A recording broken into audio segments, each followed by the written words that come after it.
The fluorescent lights of Miami International Airport hummed overhead as I dragged my worn black suitcase through the crowded terminal. My law degree felt heavy in my purse, though it was just a piece of paper, expensive paper that had cost me my financial future. The crushing weight of $180,000 in student loans pressed down on my shoulders like a physical thing, making each step toward the exit feel monumental. I paused near the baggage claim carousel, checking my phone for the third time. The interview at Hartwell & Associates had gone well. At least, I thought it had. The senior partner's assistant had smiled when she'd walked me out, promising they'd be in touch soon. But soon in lawyer speak could mean anything from tomorrow to never. The smell of airport coffee and jet fuel mixed with the lingering scent of my cheap drugstore perfume. I'd splurged on a new blouse for the interview, navy blue polyester that felt professional enough, but would never fool anyone into thinking I belonged in the marble and mahogany world of corporate law.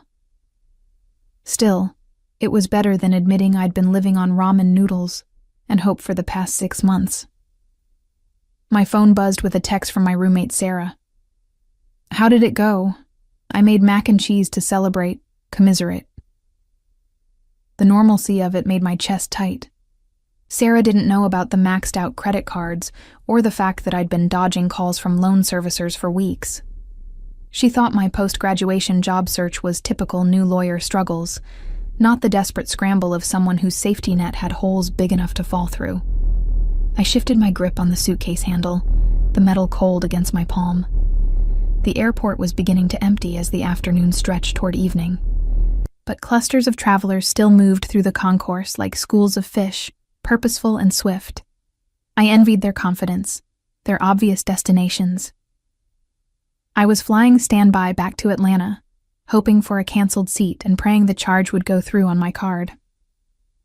A businessman in an expensive suit brushed past me, his own black suitcase nearly identical to mine except for the obvious quality difference. His wheels glided silently across the polished floor, while mine squeaked with each rotation, advertising my second-hand status to anyone within earshot. I watched him disappear into the crowd, probably heading to some corner office where junior associates fought for his approval. The departure board showed my flight was delayed another 30 minutes. I found an empty chair near gate B12 and settled in to wait, my suitcase tucked between my knees. The plastic seat was uncomfortable, designed to prevent loitering, but I was grateful for the chance to sit down. My feet ached in the pumps I'd borrowed from Sarah, half a size too small but professional enough for the interview. An announcement echoed through the terminal in English and Spanish, something about unattended baggage. I thought about the legal briefs I'd studied on the plane that morning, preparing for questions about contract law and litigation procedures. The partner had asked about my experience with international transactions, and I'd had to be honest about my lack of real-world knowledge. Fresh graduates were supposed to be eager and teachable, but I wondered if desperation showed on my face like a neon sign. When they finally called for boarding, I gathered my things and joined the line of economy passengers. The flight attendant's smile was professionally bright as she checked my boarding pass, and I tried to project confidence I didn't feel. The narrow airplane aisle forced me to bump elbows with other passengers as I searched for my seat, my suitcase heavy in my arms as I struggled to lift it into the overhead compartment. 3 hours later, I was back in Atlanta, waiting at baggage claim with dozens of other tired travelers. The carousel lurched to life with a mechanical groan, and I watched black suitcase after black suitcase tumble down the chute. When one that looked like mine appeared, I grabbed it without thinking, muscle memory guiding my actions. The handle felt right in my hand, the weight familiar enough not to question. It wasn't until I was in the taxi heading home that something felt wrong. The suitcase was heavier than I remembered, and when I tried to recall packing it that morning, the memory felt fuzzy around the edges. But I was exhausted. My mind already focused on the mac and cheese waiting at home, and the laptop where I'd refresh my email every 10 minutes, hoping for good news from Miami. Sarah was asleep on the couch when I let myself into our shared apartment, an empty bowl on the coffee table, and Netflix still playing on her laptop. I smiled despite my exhaustion, grateful for her friendship, even as guilt gnawed at me about the lies I'd been telling. She believed I was being selective about job offers, not that I was running out of options faster than I could create new ones. I wheeled the suitcase into my bedroom and left it by the closet, too tired to unpack. Tomorrow I'd deal with laundry and thank you emails and the growing pile of bills on my desk. Tonight, I just wanted to forget about student loans and failed interviews and the growing certainty that my law degree might be worthless. I changed into pajamas and brushed my teeth with the efficiency of someone who'd perfected the art of getting ready in shared spaces. The bathroom mirror reflected a face that looked older than my 25 years, stress etched in the lines around my eyes. Law school had aged me in ways that had nothing to do with the 3 years it had taken to complete. Back in my room, I glanced at the suitcase one more time. Something about it nagged at the edge of my consciousness, but I couldn't pinpoint what. Maybe it was just the weight of the day, the accumulated anxiety of another failed opportunity. I'd been living on the edge of financial disaster for so long that even small changes felt like harbingers of catastrophe. My phone showed 2 missed calls from an unknown number, but when I tried to call back, it went straight to voicemail. Probably another debt collector who'd found my current number. I'd learned to let unknown calls go to voicemail, screening for actual opportunities among the threats and demands for money I didn't have. The apartment was quiet, except for the hum of the refrigerator and the distant sound of traffic on Peachtree Street. I loved this neighborhood despite the rent that stretched my budget past breaking. It felt like the kind of place where successful young professionals lived, even if I was only pretending to be one of them. I pulled back the covers on my bed, a queen-size mattress on the floor that Sarah and I had rescued from someone's curb 3 months ago. It was comfortable enough, and the sheets were clean, which was more than I'd had during the last year of law school when I'd been living on loans and prayer. As I drifted toward sleep, my mind wandered to the interview. The senior partner had asked about my long-term goals, and I'd given him the answer I thought he wanted to hear. Something about building expertise in corporate law and contributing to the firm's growth.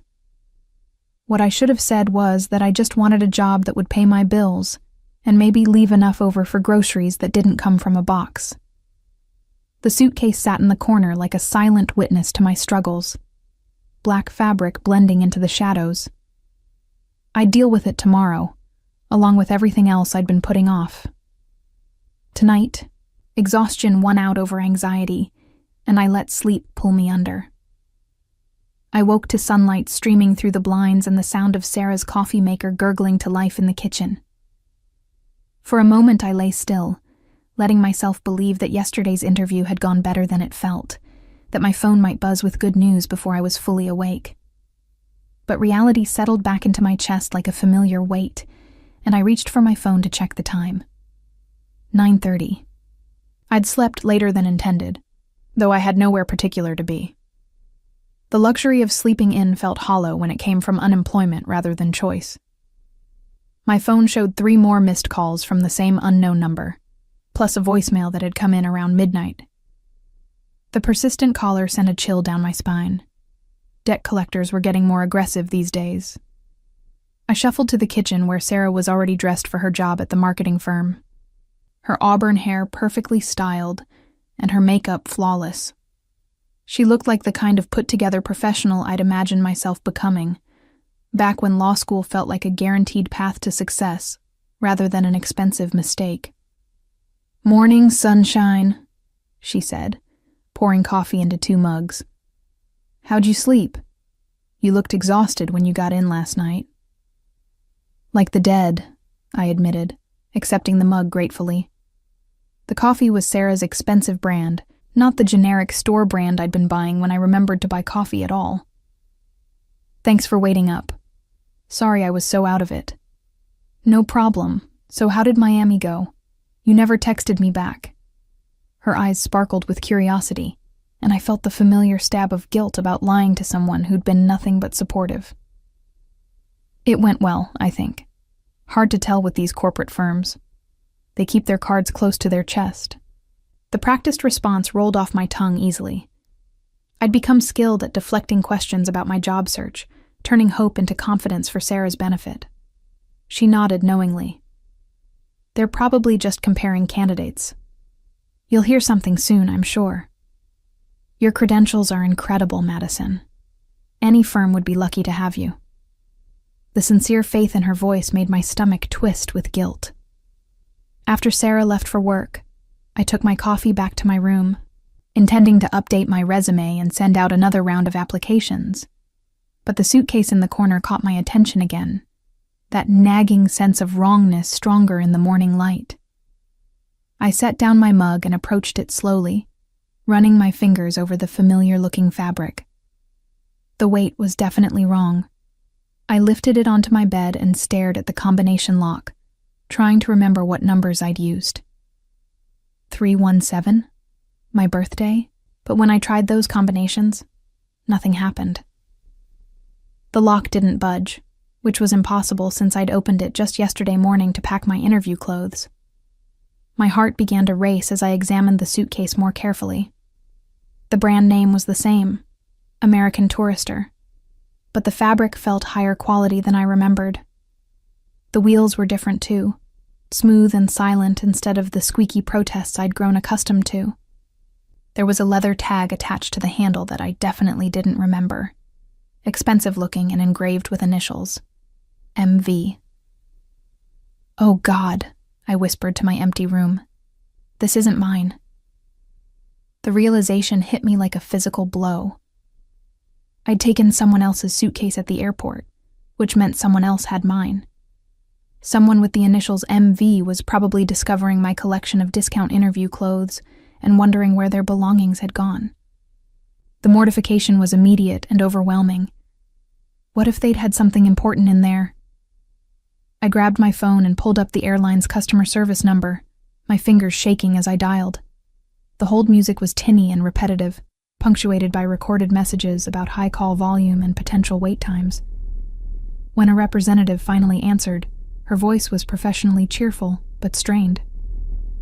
I need to report a baggage mix-up, I said, launching into an explanation of the situation. I accidentally took someone else's suitcase yesterday. Black American Tourister.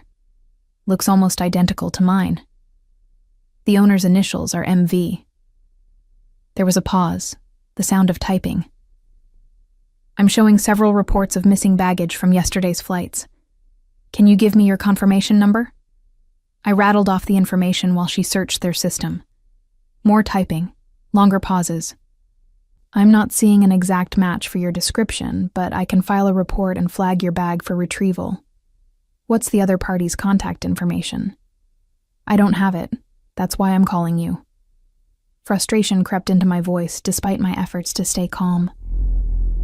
There's a luggage tag with initials, but no phone number or address. Without the other party's information, it's difficult to coordinate an exchange. I can put you on our callback list if someone reports a missing bag that matches your description. The representative's tone suggested this was a common problem with an uncommon solution. After 20 minutes of circular conversation, I hung up feeling more anxious than before. The suitcase sat on my bed like evidence of a crime I'd accidentally committed. What if MV had needed whatever was inside for a business meeting or family emergency? What if my cheap clothes and drugstore toiletries had embarrassed them somehow? The unknown caller had tried again while I was on hold with the airline. This time they'd left a voicemail, and something about the timing made my stomach clench with dread. I hit play and listened to a man's voice, calm and professional with the barest hint of an accent I couldn't place. Ms. Harper, this is regarding an item that belongs to me. I believe you may have acquired it by mistake. I'd very much like to arrange its return. Please call me back at this number as soon as possible. Time is somewhat critical. The message ended with a soft click that somehow sounded more ominous than any threat. He knew my name, which meant he had my suitcase, but something about his tone made me reluctant to call back immediately. There was an undercurrent of tension beneath the polite words, a suggestion that this was more serious than a simple baggage mix-up. I stared at the locked suitcase, wondering what could be inside that would make time critical. Documents? Medication? The possibilities spiraled through my mind, each worse than the last. What if MV was some kind of businessman who'd needed the contents for a crucial meeting? What if I'd inadvertently sabotaged someone's career the way mine seemed to be sabotaging itself? My laptop was still open on my desk, job search websites bookmarked and waiting for my attention. But I couldn't focus on cover letters and application deadlines with this mystery weighing on me. I found myself pacing the small room, phone in hand, debating whether to return the call. The professional tone of the voicemail suggested someone important, someone with resources I couldn't match. If MV was a corporate executive or high-powered attorney, they probably had assistants to handle problems like this. They might even have lawyers. The thought sent a fresh wave of anxiety through me. What if they thought I'd stolen the suitcase intentionally? I tried the combination lock again, using random numbers this time. 777-123-000. Nothing worked, and I was beginning to feel like a criminal for trying. But the weight of the thing nagged at me, too heavy for clothes alone. What could be so important that someone would track down my personal information within 12 hours of landing? My phone rang, making me jump. The same unknown number calling again. I stared at the screen, thumb hovering over the answer button. Part of me wanted to let it go to voicemail again, to buy more time to figure out what to do. But the rational part of my mind knew I couldn't avoid this forever. Hello? My voice came out smaller than intended. Ms. Harper. The same calm voice from the voicemail, though warmer now that we were speaking directly. Thank you for answering. I'm Marcus Volkov. I believe you have something that belongs to me. The name meant nothing to me, but the way he said it suggested it should. There was confidence in his tone, the kind that came from being accustomed to having problems solved quickly and efficiently. Mr. Volkov, yes, I'm so sorry about the mix-up. I realized this morning that I must have taken your suitcase by mistake at the airport. These things happen, he said, though something in his voice suggested they didn't happen to him very often.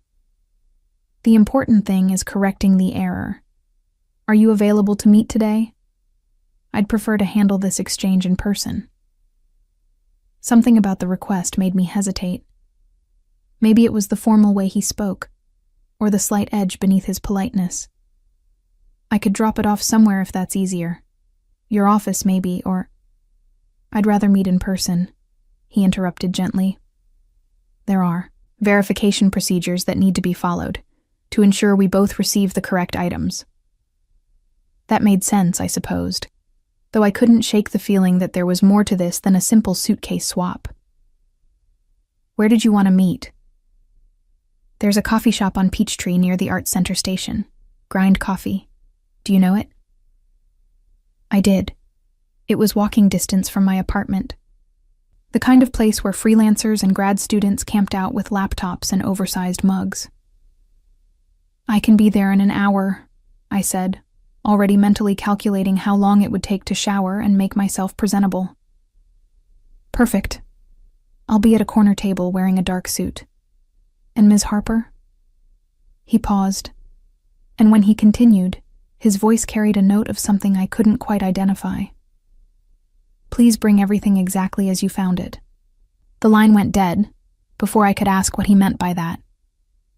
I stared at my phone, replaying the conversation in my mind. Everything about Marcus Volkov suggested money and power, the way he spoke, his expectation that I'd be available immediately, his preference for handling things personally, rather than through assistance or delivery services. I dragged the suitcase to my closet and tried to decide what to wear to meet someone who was clearly more successful than me. My interview clothes were in my actual suitcase, wherever that was, leaving me with casual options that suddenly felt shabby and inappropriate. I settled on dark jeans and a sweater, hoping to strike a balance between respectful and not trying too hard. In the shower, I let the hot water wash away some of my anxiety while I practiced what I'd say. A simple apology for the inconvenience, an explanation of the honest mistake. Maybe a self-deprecating comment about the hazards of traveling with generic luggage. I'd be gracious and professional, the kind of person who could be trusted to handle mistakes responsibly. But as I dried my hair and applied makeup, the weight of the suitcase seemed to grow heavier in my peripheral vision. Whatever was inside had Marcus Volkov tracking down my personal information and insisting on an immediate meeting. That level of urgency suggested something more valuable than clothes and toiletries. The walk to grind coffee gave me time to rehearse my apology and observe the neighborhood I'd been living in but couldn't really afford. Peachtree Street was lined with the kind of businesses that catered to young professionals. Trendy restaurants, boutique fitness studios, artisanal everything. I felt like an imposter among the people who actually belonged here. People who could afford $30 brunch and didn't check their bank balance before buying coffee. Grind Coffee was busier than I'd expected for mid-morning, filled with the usual mix of remote workers and people who seemed to have nowhere more pressing to be. I spotted him immediately, despite never having seen him before. Marcus Volkov commanded attention without trying, his presence making the busy coffee shop feel suddenly quiet and focused. He was younger than his voice had suggested, maybe mid-30s, with dark hair and the kind of sharp features that belonged in magazine ads for expensive watches. His suit was charcoal gray and fit him perfectly, the kind of tailoring that probably cost more than my monthly rent. But it was his eyes that made me pause in the doorway, pale blue and assessing, missing nothing as they tracked my approach. "Ms. Harper," he said, rising from his chair with fluid grace. His handshake was firm but brief, and I caught a hint of expensive cologne that made me suddenly conscious of my drugstore perfume. "Please, sit." The suitcase felt heavier than ever as I maneuvered it beside my chair. Marcus Volkov's attention never left it, though his expression remained pleasantly neutral. Up close, I could see the quality of everything he wore. The silk tie, the Italian leather shoes, the watch that caught light like it was made of actual diamonds. "Again, I'm so sorry about the mix-up," I began, but he held up a hand to stop me. "No apology necessary. These things happen more often than you'd think." He signaled the barista for coffee, without taking his eyes off me. "Tell me, Ms. Harper, what do you do?" The question caught me off guard. "I'm an attorney. Well, recently graduated, still looking for the right position." The practiced response felt hollow in the face of his obvious success. "Ah, a lawyer." Something flickered in his expression, though I couldn't read it. "And what brings you to Miami? Business or pleasure?" I found myself explaining the interview, the job search, the challenges facing new graduates in a competitive market. Marcus listened with the kind of focused attention that made me feel like the most important person in the room, asking follow-up questions that suggested genuine interest, rather than polite conversation. When our coffee arrived, he leaned back in his chair and studied me with those unsettling blue eyes. "You seem like an intelligent woman, Ms. Harper. Observant. I imagine that serves you well in legal work." "I try to pay attention to details," I said, wondering where this was leading. "Good. Then perhaps you noticed that the suitcase you're carrying isn't the one you packed." His tone remained conversational, but something had shifted in the atmosphere between us. My cheeks burned with embarrassment. "Yes, I realized this morning when I couldn't open the lock. I called the airline, but they said they needed your contact information to coordinate an exchange. And yet here we are," he said, smiling slightly. "Sometimes direct communication is more efficient than bureaucracy." He reached into his jacket and pulled out a business card, sliding it across the table. "Volkov International," it read. "Import, export." No specific job title, just his name and contact information. The cardstock was heavy and expensive, the kind that made a statement about the person carrying it. "You're in import or export," I said, trying to place what that might mean for someone who could afford to dress like a Fortune 500 CEO. "Among other things." His answer was deliberately vague. "I deal in various commodities. Some more, specialized than others." Before I could ask what that meant, he leaned forward slightly. "Ms. Harper, I need to ask you something, and I hope you'll be completely honest with me. Have you opened the suitcase?" The directness of the question made my stomach clench. No, I couldn't. The combination didn't work. "Did you try to open it?" I felt like I was being cross-examined, though his tone remained friendly. "I tried a few obvious combinations this morning. My birthday? Simple sequences. Nothing worked." He nodded, as if this satisfied him. "And you haven't shown it to anyone else? Roommate? Family member? Anyone?" "No one." The questions were making me increasingly uncomfortable. "Mr. Volkov, is there something I should know?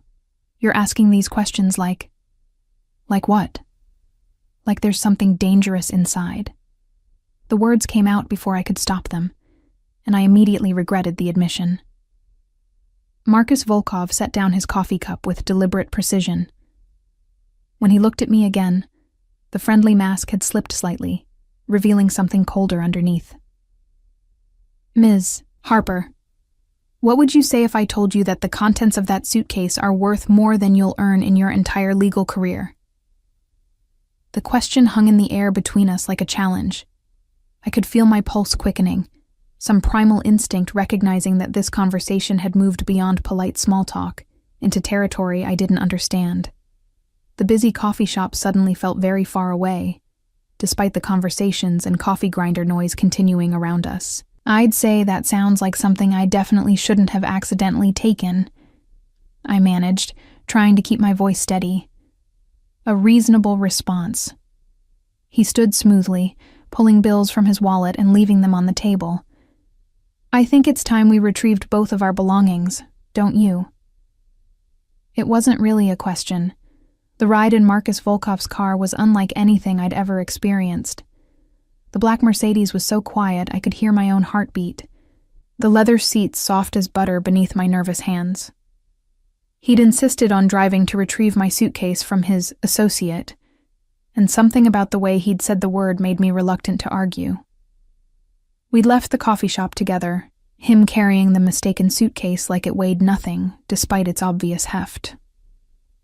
I'd tried to maintain casual conversation during the short walk to his car, but my voice sounded strained even to my own ears. The questions he'd asked had planted seeds of anxiety that were growing with each passing minute. "Your suitcase is safe," Marcus said, breaking the silence as we merged onto the highway. His hands on the steering wheel were steady, manicured but strong, with a subtle scar across the knuckles of his right hand. "My people are very careful with other people's property." "Your people?" The phrase sent another chill through me. Who had people? Security consultants. They handle various aspects of my business operations. His tone suggested this was a perfectly normal thing to have, though I'd never met anyone who casually referenced their security team. We were heading north, away from the city center and into areas I didn't recognize. The buildings grew sparser, more industrial, the kind of neighborhood where warehouses and distribution centers clustered around freight rail lines. I tried to remember if I'd told anyone where I was going, but Sarah was at work, and I hadn't thought to leave a note.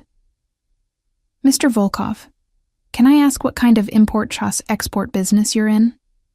I kept my voice carefully neutral, though my hands were starting to sweat despite the car's perfect climate control. "International trade is complex, Ms. Harper. Many different commodities, many different markets." He glanced at me briefly, those pale blue eyes unreadable. "Some transactions require more discretion than others." The evasiveness was starting to feel deliberate, and I found myself cataloging details I hadn't noticed before. The car's windows were tinted darker than normal, and there was something that looked like a security panel built into the dashboard. Marcus's suit jacket hung perfectly, but I caught a glimpse of something bulky beneath his left arm when he'd reached for the seatbelt. "Are you carrying a gun?" The question escaped before I could stop it, my lawyer's instinct for direct examination overriding common sense. Marcus didn't seem surprised by the question. "I am. Does that concern you?" "Should it?" My mouth was dry, but I forced myself to meet his gaze when he looked at me again. "That depends entirely on you, Ms. Harper." There was no threat in his voice, but the implication was clear enough. I find that honest communication prevents misunderstandings. We turned into an industrial complex, past a security guard who waved Marcus through without checking credentials. The buildings here were anonymous concrete and steel, the kind of places where businesses operated away from public scrutiny. My heart was racing now, every instinct screaming that I'd made a terrible mistake by getting in this car. "Mr. Volkov, I think there's been a misunderstanding. I just want to exchange suitcases and go home." I tried to keep my voice steady, but panic was creeping into my chest like cold water. "I understand completely, and we will exchange them, as promised." He pulled into a parking space beside a nondescript warehouse. "But first, I need you to understand something important about the situation we're both in." The engine went quiet, and suddenly the only sound was my own breathing.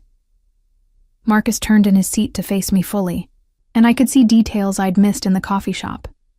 The way his expensive shirt couldn't quite hide the muscle definition beneath, the calculating intelligence in his eyes, the complete absence of uncertainty in his posture.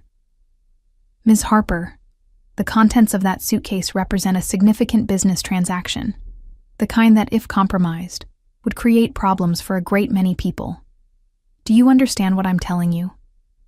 I shook my head, though I was beginning to have a terrible suspicion. "Not really, no."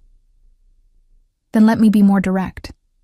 The items you accidentally acquired are not the kind that can be reported to authorities or claimed through normal channels. They require careful handling by people who understand the importance of discretion." The word discretion seemed to echo in the quiet car. I thought about the weight of the suitcase, the way he'd tracked down my personal information within hours, the security guards and associates and careful questions about whether I'd opened it or shown it to anyone. "Oh God," I whispered. "It's something illegal, isn't it?" Marcus studied my face for a long moment. "That's a very broad term, Ms. Harper. What's illegal in one jurisdiction may be perfectly acceptable in another. What matters is that certain interested parties would be very unhappy if those items went missing or fell into the wrong hands." "What kind of interested parties?" But even as I asked, I was beginning to understand. The expensive clothes, the security team, the way he spoke about commodities and transactions. I'd stumbled into something far beyond a simple baggage mix-up. "The kind who don't typically accept explanations about honest mistakes," he said quietly. "Which is why I need to know exactly what happened from the moment you left the airport until this morning."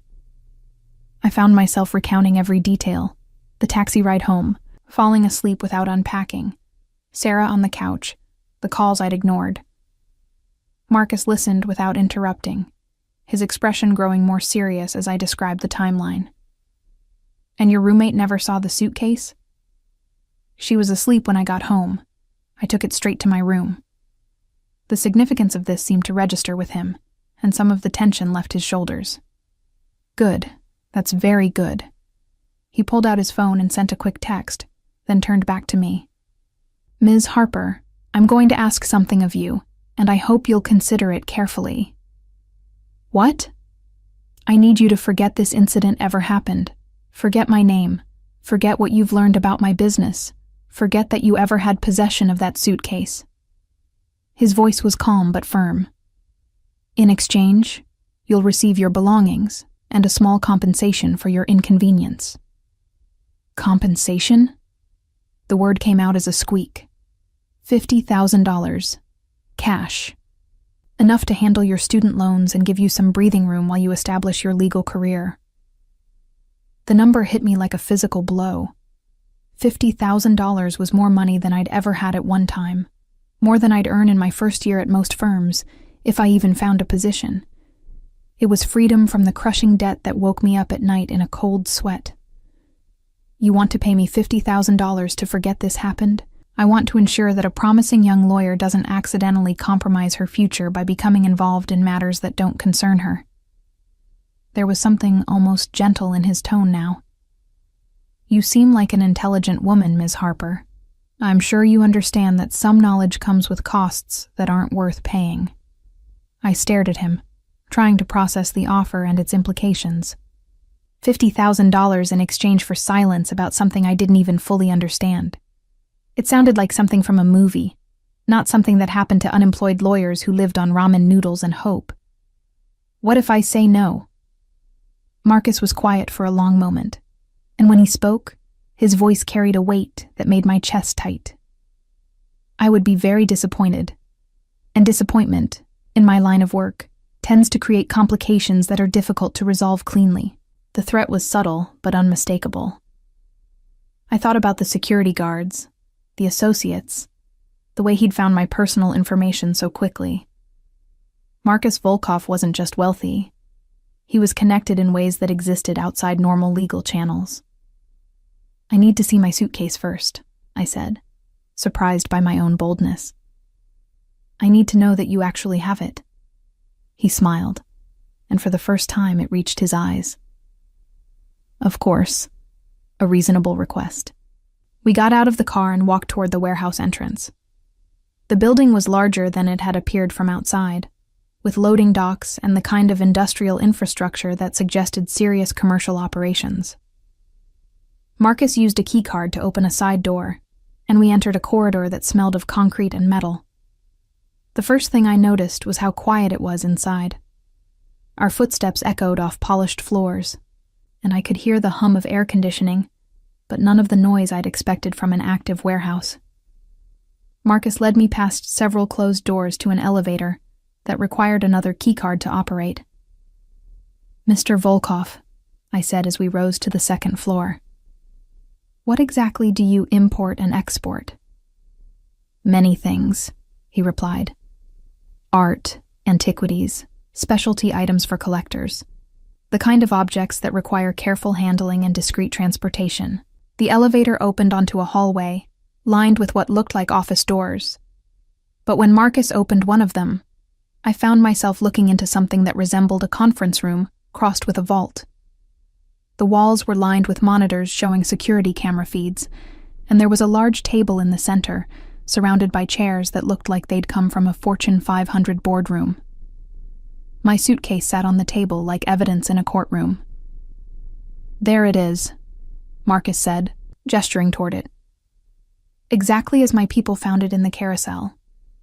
Nothing missing, nothing disturbed. I approached it cautiously, running my hands over the familiar scratches and wear marks that proved it was really mine. The combination lock was still set to my mother's birthday, and when I opened it, everything was exactly as I'd packed it. Interview clothes, toiletries, the lucky pen I'd carried through law school. Satisfied?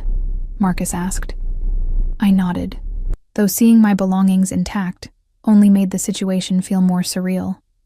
This elaborate operation, this secure facility, the money he was offering, all for a suitcase mix-up that could have been resolved with a simple phone call. Now, he said, settling into one of the leather chairs, let's discuss our arrangement. But before I could respond, the door opened and another man entered. He was older than Marcus, probably in his 50s, with silver hair and the kind of presence that suggested he was accustomed to being the most important person in any room.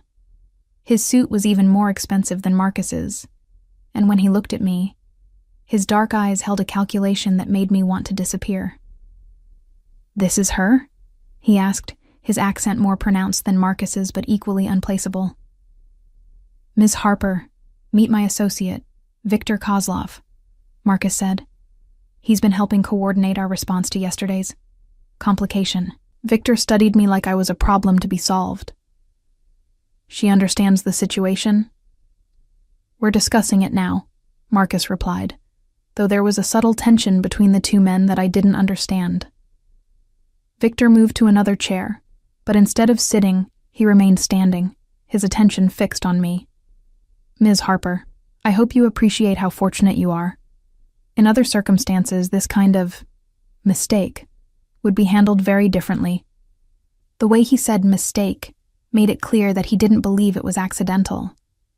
I felt like I was being interrogated by two very dangerous men who were deciding my fate based on answers I didn't know how to give. I told Mr. Volkov it was completely accidental. I just grabbed the wrong suitcase at baggage claim. My voice sounded small in the large room. Of course you did, Victor said, though his tone suggested otherwise. And now you've seen more than you should have seen, learned more than you should have learned. That creates problems. Marcus leaned forward slightly. Victor, we've discussed this. Ms. Harper has been cooperative and discreet. There's no reason to complicate matters. No reason. Victor's eyebrows rose. She's a lawyer, Marcus.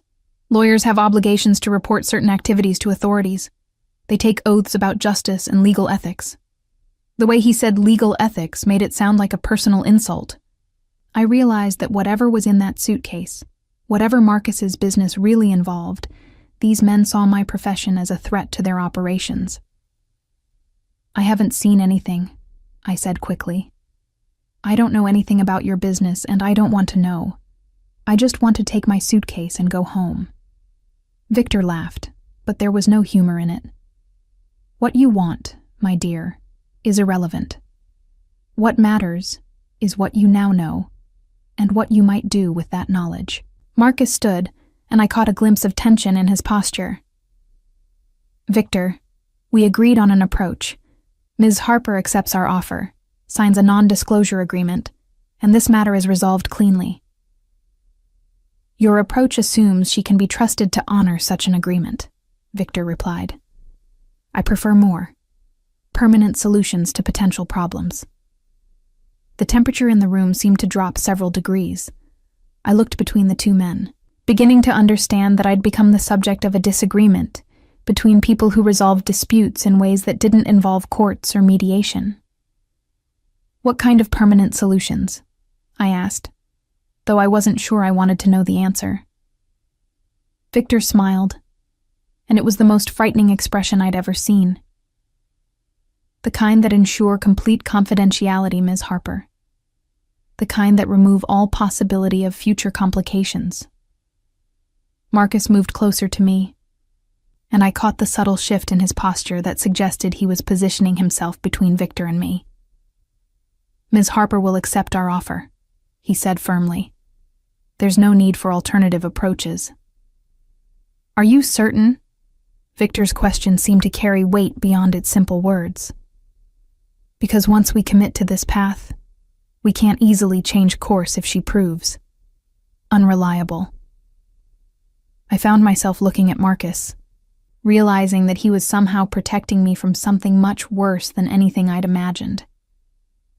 The $50,000 wasn't just payment for silence. It was the price of staying alive. I'll take the money, I said quickly. I'll sign whatever you want me to sign. I just want to go home and forget this ever happened. Victor studied me for another long moment, then nodded slowly. Very well.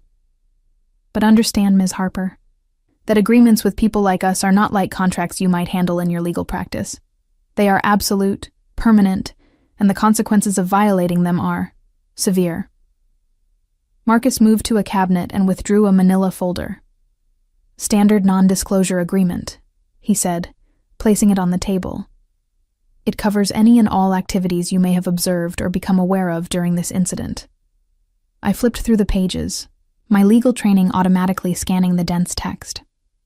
It was comprehensive and terrifying, broad enough to cover virtually anything I might have learned or suspected, with penalties that included not just financial damages, but criminal prosecution for industrial espionage and violation of international trade agreements.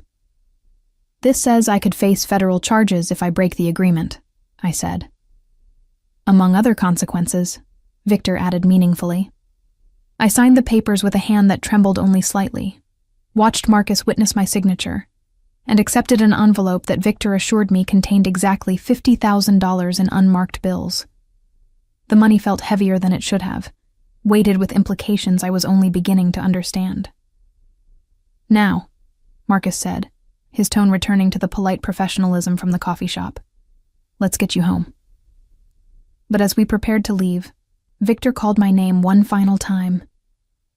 Ms. Harper, he said, his voice carrying across the room like a promise. "Welcome to a very exclusive club. Membership has its privileges, but the dues are quite steep if you fall behind on payments." I nodded, clutching the envelope and my suitcase, and followed Marcus back to the elevator. As the doors closed, I caught one last glimpse of Victor watching us with those calculating dark eyes, and I knew that whatever I'd stumbled into, there would be no simple way out. The ride back to my apartment passed in tense silence, both of us lost in thoughts we couldn't share. When Marcus finally pulled up outside my building, he turned to me one last time. "Ms. Harper, I hope you understand that what happened today was a kindness. There are others in my organization who would have handled the situation very differently." "I understand," I said, though I wasn't sure I understood anything anymore. "Good. Then you'll also understand that this is the beginning of a relationship, not the end of one. The money comes with expectations of continued discretion and availability should we need to. Clarify certain aspects of our agreement." The words sent ice through my veins. Availability for what? Nothing onerous. Occasional consultations on legal matters that might benefit from your expertise. Think of it as a very well-compensated retainer arrangement. Before I could ask what kind of legal matters might require such secrecy, he was out of the car and opening my door with the same polite efficiency he'd shown all day. As I walked toward my building, suitcase in one hand and envelope in the other, I felt his eyes on my back until I was safely inside. Only when I was back in my apartment, door locked and deadbolt engaged, did I allow myself to really look at the money. $50,000 in hundreds, more cash than I'd ever seen in one place. It was freedom from debt, security, a fresh start. It was also evidence of how thoroughly my life had just changed. 3 weeks passed before Marcus contacted me again.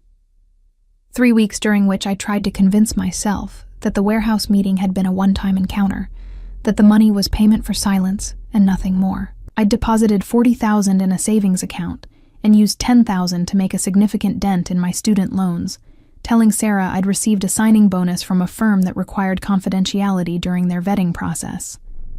The lie came easily, but it sat heavily in my chest alongside the growing certainty that I was living on borrowed time. Every knock at the door made my heart race. Every unknown number triggered a spike of anxiety. I'd started checking the locks twice before bed and found myself scanning crowds for faces I might recognize from the warehouse. The job search that had once consumed my days felt suddenly trivial. How could I focus on cover letters and interview preparation when I had $50,000 of questionable money in my bank account and a non-disclosure agreement that essentially made me property of Marcus Volkov's organization? I went through the motions of applying for positions, but my heart wasn't in it anymore. Sarah noticed the change, of course. Over dinner at our usual Tuesday night spot, a Thai restaurant where we split entrees and agonized over whether we could afford appetizers, she finally called me on it. "You've been different since Miami," she said, twirling pad thai around her fork with surgical precision. "Distracted, almost jumpy. Did something happen at that interview?" I pushed chicken around my plate, buying time to construct another lie. "Just job search stress. The market's tougher than I expected." "But you said the firm was promising, that they'd be in touch soon." Her brown eyes were sharp with concern. "It's been 3 weeks, Madison. Have you heard anything?" The truth was that I'd never followed up with Hartwell and Associates. The interview that had once felt so important now seemed like it belonged to someone else's life, someone who hadn't accidentally stumbled into the criminal underworld and emerged $50,000 richer. "These things take time," I said, the words tasting like ash. "Corporate firms move slowly." Sarah nodded, but I could see she wasn't entirely convinced. "Maybe you should consider smaller firms, boutique practices, public interest work. The money might not be as good, but—" "Money isn't everything," I interrupted, then immediately regretted the words. 3 weeks ago, money had been everything. Now I had more than I'd ever possessed, and it felt like a weight around my neck. That night, I lay awake staring at the ceiling and wondering what Marcus Volkov was doing. Was he conducting more mysterious business transactions? Meeting with associates like Victor who preferred permanent solutions to problems? The envelope of money sat in my closet like evidence of a crime I'd committed without meaning to. At 2 a.m, my phone buzzed with a text from an unknown number. Coffee tomorrow. Same place, same time. M. I stared at the message until the screen went dark, then read it again when I touched the phone back to life. Part of me had been expecting this, dreading it, but another part felt almost relieved. The waiting was over. I texted back, "I'll be there." The reply came immediately. Good. Grind coffee looked exactly the same as it had 3 weeks earlier, but I felt like a different person walking through the door. The money had changed something fundamental about how I move through the world, adding a layer of hypervigilance that made every conversation feel potentially dangerous. I'd dressed carefully, professional but not too formal, approachable but not vulnerable. Marcus was already there, of course, occupying the same corner table with the same quiet authority. But this time he wasn't alone. A woman sat across from him, brunette hair pulled back in a severe chignon, wearing a charcoal suit that screamed expensive lawyer. She looked up when I approached, and her dark eyes held the kind of sharp intelligence that made me immediately self-conscious. "Ms. Harper." Marcus rose with the same fluid grace I remembered. "Thank you for coming. I'd like you to meet Elena Vasquez, my legal counsel." Elena stood and extended her hand with a smile that never reached her eyes. "Ms. Harper, I've heard interesting things about you." Her handshake was firm and brief, and I caught the subtle way she assessed my clothes, my posture, my general presence. This was someone accustomed to evaluating people quickly and accurately, filing away details that might prove useful later. "Please, sit." Marcus gestured to the empty chair. "Elena has some proposals I think you'll find interesting." I settled into the seat, acutely aware that I was outnumbered by people who understood this world far better than I did. "What kind of proposals?" Elena opened a leather portfolio and withdrew several documents. "Mr. Volkov tells me you're a recent law school graduate having difficulty finding suitable employment." "The market is competitive," I said carefully. "Indeed, particularly for someone with significant educational debt and no substantial connections in the legal community." She spoke like she was reading from my financial records, which she probably was. "However, you possess certain qualities that make you valuable to specialized practices." "What qualities?" "Intelligence, obviously, legal training, and most importantly, discretion." Elena slid a document across the table. "We'd like to offer you a position." I stared at the paper without picking it up. "What kind of position?" Marcus leaned forward slightly. "Legal consultant for various business operations. Document review, contract analysis, regulatory compliance research. Nothing that would compromise your professional ethics." Nothing that would compromise them more than they already had been, he meant. I picked up the document and began reading. It was a consulting agreement, elegantly written and deliberately vague about specific duties. The compensation section made me blink twice. $5,000 per project, with an estimated 2 to 3 projects per month. "This is a lot of money," I said. "We pay well for quality work," Elena replied, "and for the kind of discretion this work requires." What exactly would I be doing? Marcus and Elena exchanged a glance that suggested they'd rehearsed this conversation. "Various legal research projects," Elena said. "Due diligence on potential business partners, regulatory analysis for international transactions, contract review for specialized acquisitions."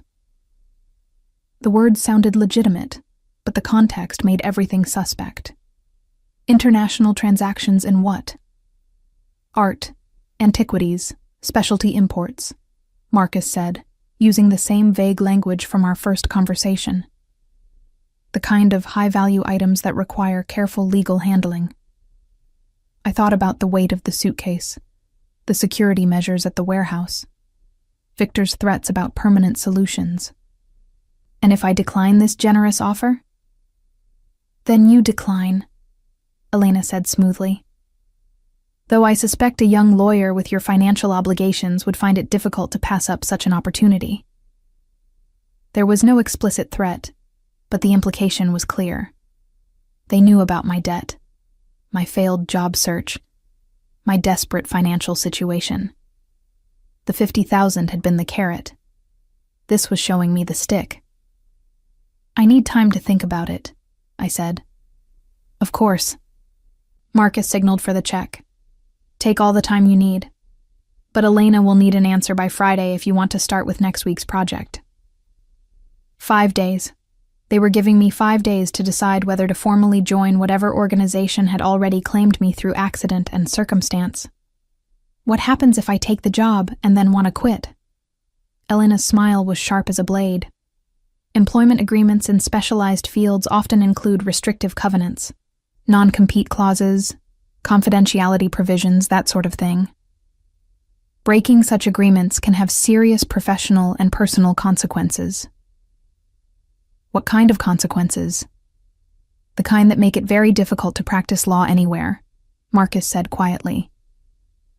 Elena has extensive experience with professional misconduct proceedings.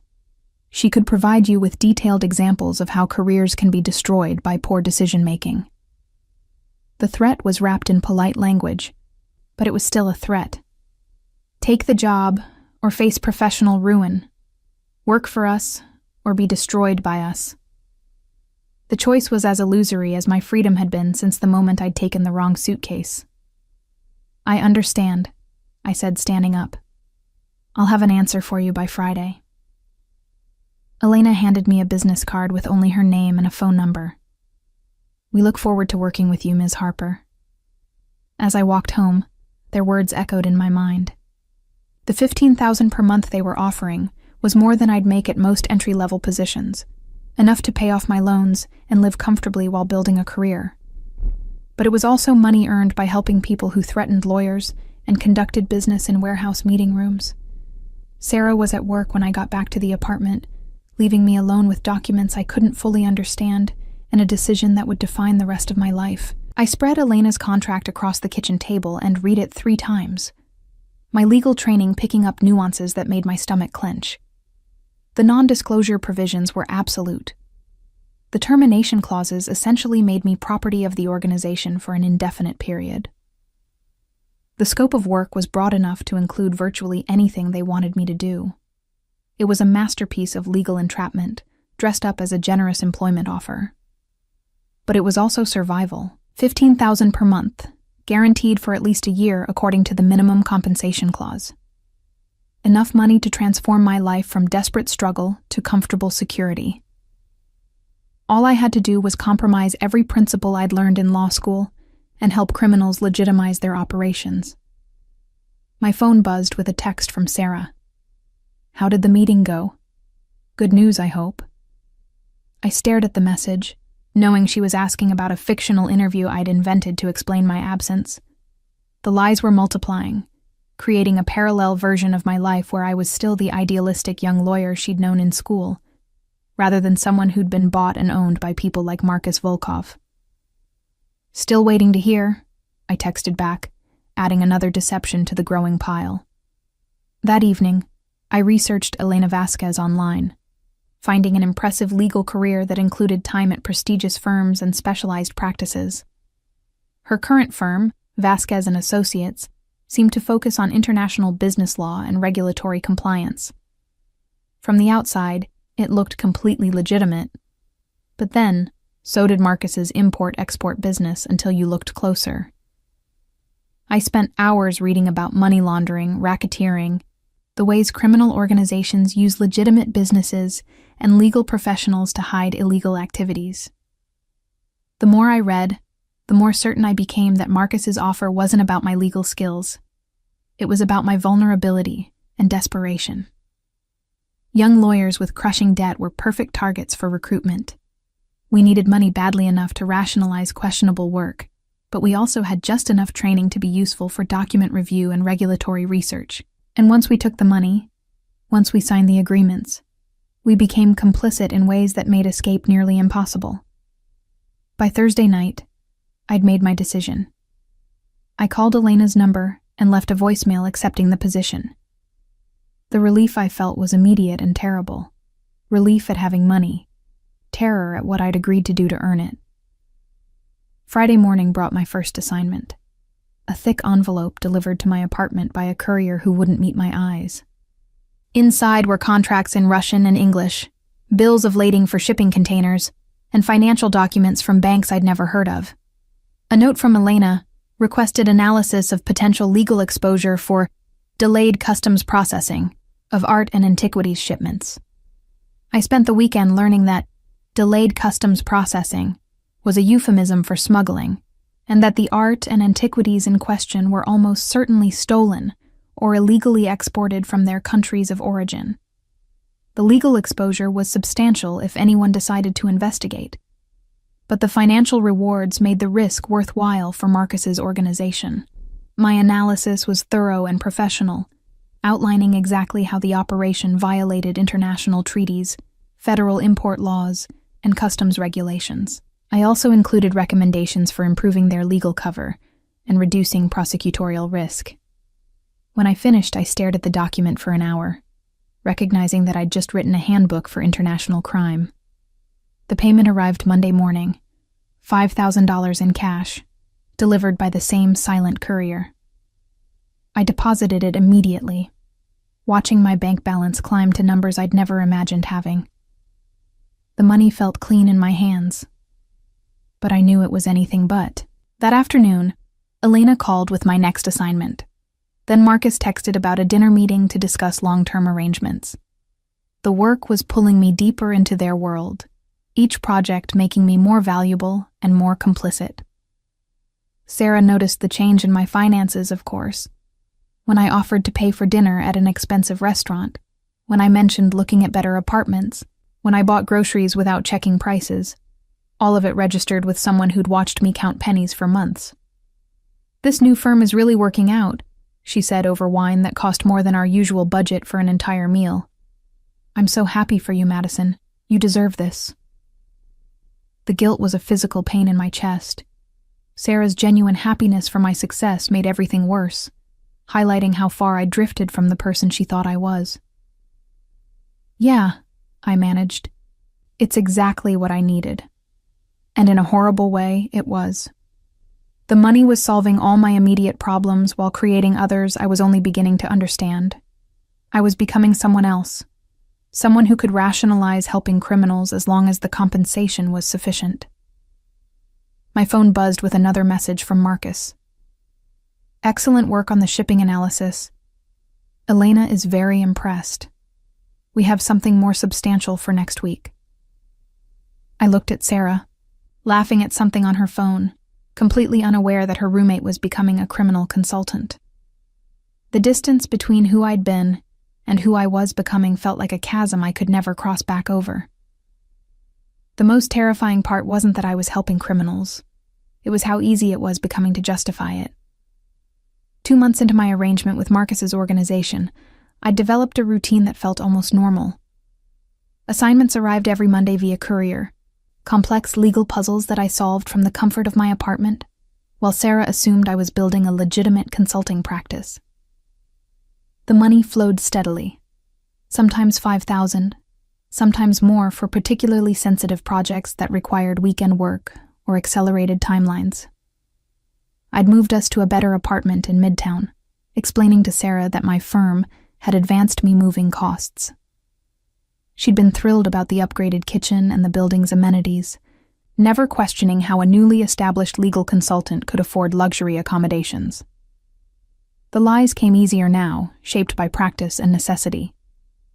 But the work itself was becoming more complex, and I was learning details about Marcus's operations that I wished I could forget. The art and antiquities were just one branch of a sprawling international network that dealt in everything from conflict diamonds to endangered species artifacts. My legal research helped them navigate customs regulations, banking requirements, and the maze of international treaties that governed cross-border commerce. Each project taught me something new about criminal enterprise, and each payment made me more complicit in operations that violated laws I'd once sworn to uphold. The cognitive dissonance was exhausting, but the financial security was intoxicating. For the first time in my adult life, I wasn't living paycheck to paycheck, wasn't calculating whether I could afford groceries or medication. The call that changed everything came on a Tuesday evening while I was reviewing shipping manifests for a project involving cultural artifacts from Syria. Marcus's voice on the phone carried an urgency I hadn't heard before. "Ms. Harper, I need to see you tonight. There's been a development that requires immediate attention." "What kind of development?" I asked, though something in his tone made me not want to know the answer. "The kind best discussed in person. Can you meet me at the office in an hour?" The office was Elena's law firm in a gleaming downtown tower, a place I'd never visited but had seen in the background of video calls. Going there felt like crossing another line, moving from remote consultation to active participation in whatever crisis had prompted this meeting. "Is this about one of my projects?" I tried to keep my voice steady. "Indirectly. Someone has been asking questions about our shipping operations. Questions that suggest they've seen documentation that should have remained confidential." The implication sent ice through my veins. Someone was investigating Marcus's organization, and they had access to materials I'd helped create. The legal analyses, the risk assessments, the recommendations for avoiding prosecution. If any of that fell into the wrong hands, it would implicate me as deeply as anyone in the criminal conspiracy. "I'll be there," I said, already reaching for my coat.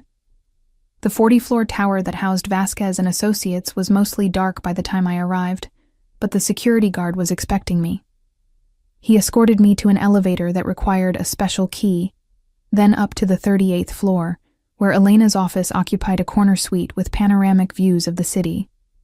Marcus was waiting in the conference room, but he wasn't alone. Victor Kozlov sat at the head of the table, his presence turning the elegant space into something that felt more like an interrogation chamber. Elena paced near the windows, her usual composed demeanor replaced by visible tension. "Ms. Harper." Victor rose as I entered, his smile carrying the same cold calculation I remembered from the warehouse. "How fortunate that you could join us on such short notice." "What's this about?" I directed the question to Marcus, but Victor answered instead. "Someone has been investigating our operations. Someone with resources and connections that suggest federal involvement." He gestured to a chair across from him. "Please sit. We have much to discuss." As I took the offered seat, Elena placed a thick folder in front of me. "These are surveillance photos taken over the past month. Tell me if you recognize anyone." I opened the folder and immediately felt my world tilt sideways. The first photo showed me leaving my apartment building. The second captured me at a coffee shop near my old neighborhood. But it was the third photo that made my blood freeze. A clear shot of me entering the courier service where I'd been picking up assignments, taken from across the street with a telephoto lens. "Someone's been watching me," I whispered. "Among others," Victor said. "The question is who and what they know about your involvement with our organization." I flipped through more photos, seeing myself at the bank, at the grocery store, having dinner with Sarah.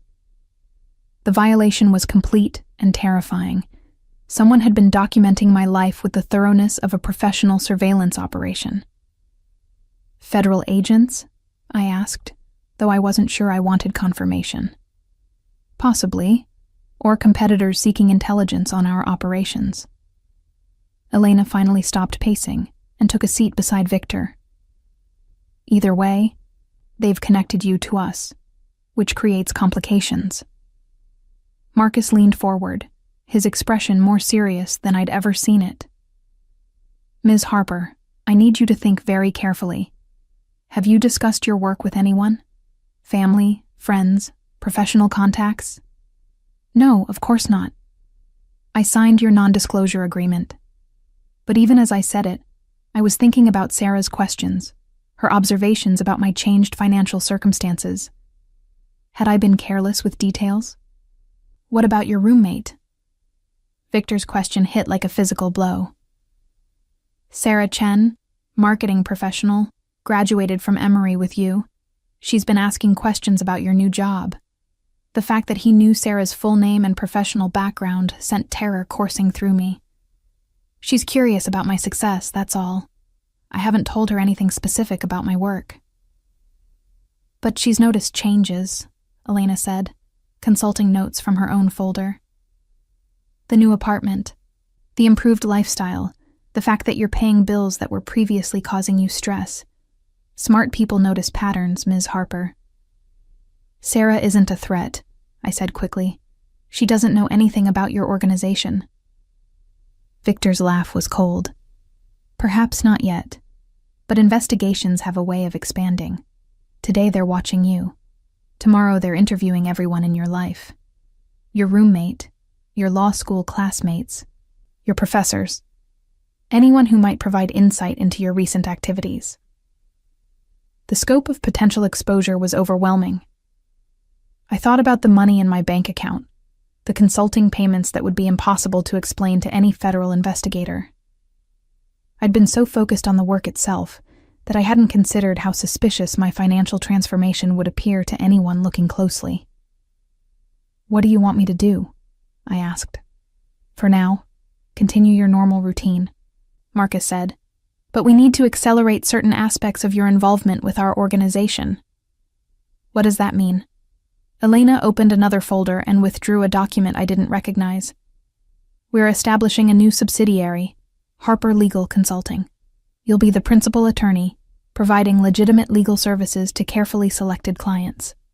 I stared at the corporate charter, seeing my name listed as the firm's managing partner. You can't just create a law firm without my consent. We're not creating it without your consent, Victor said smoothly. We're offering you the opportunity to legitimize your relationship with our organization in a way that provides cover for your previous consulting work. And if I refuse?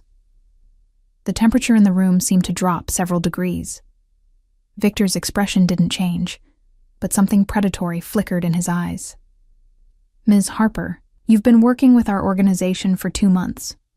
You've received substantial compensation for services that involved reviewing documents related to international smuggling, money laundering, and customs fraud. Your legal analyses have been used to facilitate crimes that carry federal penalties of 20 years or more. The full weight of my situation crashed over me like a wave. I wasn't just a consultant anymore. I was a co-conspirator in a criminal enterprise. Every project I'd completed, every recommendation I'd made, had deepened my legal exposure until escape was no longer possible. So this isn't really an offer, I said. It's an opportunity, Elena corrected. The chance to transform your consultation work into a legitimate legal practice that provides excellent cover for continued operations. Marcus reached across the table and took my hand, the gesture surprisingly gentle. Ms. Harper, Madison, I understand this is overwhelming, but you need to understand that you're part of our family now. We protect our family, but we also expect loyalty from them. What kind of loyalty? The kind that recognizes mutual dependence, Victor said. You need us to protect you from the legal consequences of your previous work. We need you to provide ongoing legal services that help us navigate an increasingly complex regulatory environment. Elena slid another document across the table. Partnership agreement for Harper Legal Consulting. 60% ownership to you, 40% to our holding company. Guaranteed income of $20,000 per month, plus bonuses for special projects. $20,000 per month was more money than I'd ever dreamed of earning. Enough to eliminate my student loans entirely within a year and establish the kind of financial security that had seemed impossible just months earlier. But it was also a golden cage, locking me into Marcus's organization permanently. The surveillance, I said. What happens about that? We're investigating, Victor replied. But having you established as a legitimate attorney makes certain defensive measures more feasible. What kind of defensive measures? Marcus and Victor exchanged a look that suggested I didn't want to know the details. The kind that protect valuable assets, Victor said finally. I thought about Sarah, about my law school classmates, about everyone who might be drawn into whatever was coming. The surveillance photos had shown just me, but investigations had a way of expanding to include anyone connected to the target. I need guarantees, I said. My roommate, my friends, they stay out of this. Whatever protection you're offering me extends to them. Of course, Marcus said quickly. We have no interest in involving innocent parties. But Victor's expression suggested a different perspective. Ms. Harper, in our experience, there are very few truly innocent parties, but we can certainly take steps to ensure that your personal relationships remain undisturbed. The way he said undisturbed made my skin crawl, but I was running out of options. The surveillance meant that whoever was investigating already knew about my connection to Marcus's organization. My only choice was to formalize that relationship in a way that provided legal cover and protected the people I cared about. I'll need to review the partnership documents, I said. Naturally, Elena replied. You have until tomorrow evening to provide your decision. And if someone approaches me before then? If federal agents want to interview me about my consulting work? Victor's smile was sharp as a blade. Then you exercise your right to legal counsel and refer all questions to your attorney, who, conveniently, will be Elena. The meeting ended with handshakes and promises of protection, but as I rode the elevator down to street level, I felt like I was descending into something much deeper than a simple business arrangement. The city lights blurred past the elevator's glass walls, and I caught my reflection in the polished steel doors. A young woman in expensive clothes, carrying documents that would transform her into a criminal attorney, whether she wanted the role or not. Outside, the night air was cool against my face, but I couldn't shake the feeling that I was being watched. Every parked car might contain surveillance equipment. Every pedestrian might be documenting my movements. The paranoia that had been building for weeks crystallized into something sharp and constant. My phone buzzed with a text from Sarah. Working late again? There's leftover Chinese if you want some. The normalcy of the message felt like a lifeline to a world I was rapidly leaving behind. Sarah was home making dinner and worrying about me, completely unaware that her roommate was about to become a managing partner in a criminal law firm. I texted back, on my way home. Save me some lo mein. But as I walked toward the subway, I knew that the woman who came home tonight would be different from the one who'd left. Tomorrow, I would sign documents that would make me a full partner in Marcus Volkov's organization, with all the protection and danger that entailed. The most terrifying part wasn't what I was becoming. It was how much I wanted the security and power they were offering, even knowing the price I'd have to pay for it. The federal agents arrived at 7 a.m, their badges gleaming in the hallway light as Sarah opened our apartment door. I heard their voices from my bedroom, calm, professional, requesting to speak with Madison Harper regarding a financial matter. My blood turned to ice as I recognized the sound that had haunted my nightmares for weeks. Madison, Sarah called, her voice tight with confusion and fear. There are some people here to see you. I wrapped my bathrobe tighter and walked to the living room on unsteady legs. 2 agents stood in our small entryway, a woman in her 40s with steel gray hair, and a younger man whose eyes missed nothing as they catalogued our improved apartment, the expensive coffee maker, the new furniture that didn't match my previous financial situation. Ms. Harper, the woman said, showing her credentials. I'm Agent Patricia Chen, FBI Financial Crimes Division. This is Agent Rodriguez. We'd like to ask you some questions about recent changes in your financial circumstances. Sarah's face went white. She looked between me and the agents with growing horror, beginning to understand that whatever I'd told her about my consulting work had been built on lies. The betrayal in her eyes was almost worse than the fear I felt for my own future. I need to call my lawyer, I managed. Of course, Agent Chen said. though we're hoping for a cooperative conversation. We're investigating a pattern of suspicious banking activity, and your name has come up in connection with our inquiries. My hands shook as I reached for my phone and dialed Elena's number. She answered on the first ring, as if she'd been expecting this call. "Don't say anything," she said before I could speak. "I'll be there in 20 minutes. The wait was excruciating. The agents made small talk with Sarah, who answered their questions about our living situation with growing distress. Yes, I'd recently come into money. Yes, I'd been working for a consulting firm. No, she didn't know the specific name of the company. Each answer felt like another nail in my coffin, proof of the deception I'd been living for months. When Elena finally arrived, she swept into the apartment like a force of nature, her expensive suit and commanding presence immediately shifting the dynamic in the room. "Agent Chen," she said, as if greeting an old acquaintance. "How nice to see you again. I trust you have warrants for whatever fishing expedition you're conducting this morning?"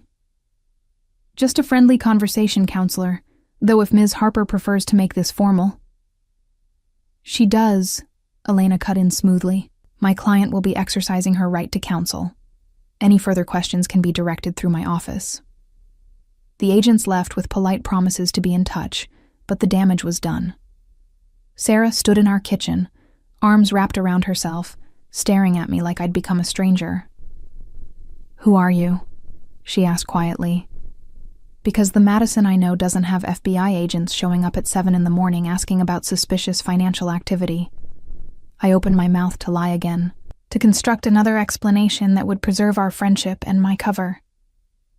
But looking at Sarah's face, hurt, confused, betrayed, I couldn't find the words. "I'm sorry," I whispered. "I can't tell you what's happening, but I'm in trouble, and now you might be too." Elena placed a firm hand on my shoulder. "Ms. Harper, we need to leave immediately. Sarah, I strongly advise you to limit any further discussion of this matter with anyone, for your own protection." The warning was delivered with Elena's usual professional polish, but Sarah was smart enough to recognize a threat when she heard one. She nodded silently, tears beginning to form in her eyes as she watched me gather a few belongings and follow Elena out of the apartment that had briefly felt like home. The car ride to Elena's office passed in tense silence. Outside, Atlanta's morning traffic provided a surreal backdrop of normalcy, while my life imploded around me. When we reached the law firm, Elena led me directly to a secure conference room where Marcus and Victor were already waiting. "It's accelerated," Elena said without preamble. "Federal financial crimes investigation, at least 2 agents assigned. They know about the banking activity." Victor's expression was thunderous. "How much do they know?" "Enough to connect Madison to suspicious deposits, not enough to understand the source." Yet, Elena moved to a wall safe and withdrew several documents. "We need to implement the contingency plan immediately." Marcus turned to me, his face grave. "Madison, I need you to understand something. What's happening now isn't just about your consulting work anymore. The federal investigation threatens our entire operation, and that makes you either an asset or a liability." "What does that mean?" "It means," Victor said coldly, "that your cooperation is no longer optional. You will help us manage this crisis, or you will become part of the permanent solution to our security problem." The euphemism sent ice through my veins. I'd seen Victor's approach to problem solving, his preference for eliminating complications rather than managing them. The partnership agreement I'd been considering was no longer an offer. It was a life sentence disguised as a business opportunity. "What do you need me to do?" Elena spread documents across the conference table. "First, we establish Harper Legal Consulting immediately. The corporate charter, banking arrangements, professional insurance, everything needs to be in place within 48 hours. Second," Marcus continued, "you provide us with detailed information about the federal investigation. What questions they asked, what evidence they referenced, what their timeline might be. And third, Victor added with a smile that made my blood run cold. You help us identify and neutralize the source of their information. The word neutralize hung in the air like a promise of violence. I thought about the surveillance photos, the careful documentation of my movements over the past month. Someone had been feeding information to federal investigators, and Victor wanted me to help him find out who. I don't know anything about their investigation beyond what happened this morning, I said. But you will, Elena replied. Agent Chen will want to interview you again, probably with an offer of immunity in exchange for cooperation. When she does, you'll be wearing recording equipment provided by our technical team. The scope of what they were asking hit me like a physical blow. They wanted me to spy on federal investigators, to gather intelligence that would help a criminal organization evade prosecution. It was a level of criminal conspiracy that would destroy any possibility of legitimate legal practice. This is insane, I whispered. You're asking me to commit federal crimes that carry decades in prison. We're asking you to survive, Victor corrected. Because if this investigation succeeds, everyone connected to our organization faces prosecution, including you, for the consulting work you've already completed. He was right, and we all knew it. The legal analyses I'd provided, the recommendations for avoiding detection, the detailed reviews of criminal schemes, all of it would be evidence of my participation in a continuing criminal enterprise. I was already facing serious federal charges. The only question was whether I'd be prosecuted as a minor participant or a major conspirator. What about my roommate? Sarah doesn't know anything about your organization. Perhaps not, Elena said. But she knows about your financial circumstances, your work patterns, your recent behavior. Federal investigators will interview her extensively, and they're very skilled at extracting information from cooperative witnesses. She's not a threat to you. Victor's laugh was cold. Ms. Harper, everyone is a potential threat when federal investigators are involved. Your roommate, your law school classmates, your professors, anyone who can provide insight into your recent activities, becomes a problem to be managed. The implication was clear. Sarah's safety depended on my cooperation, just as my own survival was contingent on helping them evade federal prosecution. They'd created a web of mutual dependence that made escape impossible for anyone caught within it. I need guarantees, I said, written agreements that Sarah and anyone else in my life stays safe regardless of what happens with this investigation. Marcus exchanged a look with Victor, some silent communication passing between them. That can be arranged, Marcus said finally, but the guarantees run both ways. Your protection of our interests ensures our protection of your interests. Elena placed a pen beside the partnership documents. Harper Legal Consulting needs a managing partner immediately. The federal investigation makes delay impossible. I stared at the contracts that would formalize my transformation from desperate law school graduate to criminal attorney. $20,000 per month, partnership in a legitimate business, protection from federal prosecution, all in exchange for becoming a permanent member of Marcus Volkoff's organization. The alternative was prosecution for crimes I'd already committed, federal prison, the destruction of anyone connected to me. Sarah would be interviewed, investigated, potentially charged as an accessory if prosecutors decided to make an example of the case. What happens to the people who were feeding information to the FBI? I asked. Victor's smile was predatory. They learn the consequences of betraying business partners, permanently. I signed the documents with a hand that trembled only slightly, watching my legal name become forever associated with criminal enterprise. Elena witnessed my signature with professional efficiency, and Marcus shook my hand like we'd just concluded a routine business transaction. Welcome to the organization, partner, he said. Your first case will be defending yourself against federal conspiracy charges. That afternoon, I returned to the apartment to find Sarah packing her belongings with mechanical efficiency.